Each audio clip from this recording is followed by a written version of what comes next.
ఇంకొక ఆయన ఒక మాట అన్నాడు ఈ గ్రామంలో, మీ అత్తగారు ఆస్తి ఇస్తే నువ్వు ఖర్చు పెడుతున్నావు అని. మీ అల్లుళ్ళకి పైసలు ఇయ్యరా మీరు? మీ అల్లుళ్ళకి భోజనం పెట్టరా? మీ అల్లుళ్ళకి బట్టలు ఇప్పియరా? కానీ నేను రూపాయి తీసుకోలే, వదిలేసి అన్ని ఉంది. మా మామ ధనవంతుడు, ఆయనని వదిలేసి మీ దగ్గర జొన్న రొట్టె తొక్కు తినేదానికి మీ దగ్గరకు వచ్చిన. అట్లాంటి నా పైన నిందలేస్తున్నారు. సగం మంది ఆ కోతులు పారిపోయినారు. ఆ కోతులు ఎక్కడ పోతున్నాయి తెలుసా?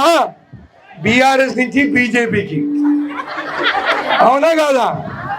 ఆ బీఆర్ఎస్ కోతులు అంటుండ్రు, అనిరుద్ రెడ్డి ఇక్కడ ఉండనియడు మమ్మల్ని, చెరువులు కబ్జా చేస్తే పట్టిస్తాడు, గవర్నమెంట్ భూములు కబ్జా చేస్తే పట్టిస్తారు, ఇంకా బీఆర్ఎస్ పోయింది, మా రాజాపూర్ మండలంలో మహిళలు వాళ్ళని బొందబెట్టినారు, ఇప్పుడు బీజేపీకి పోతే ఏమైనా అవుతుందా అని ఆలోచిస్తున్నట్ట. మీరు ఎక్కడ కనబోండి, మిమ్మల్ని మాత్రం నేను వదలను.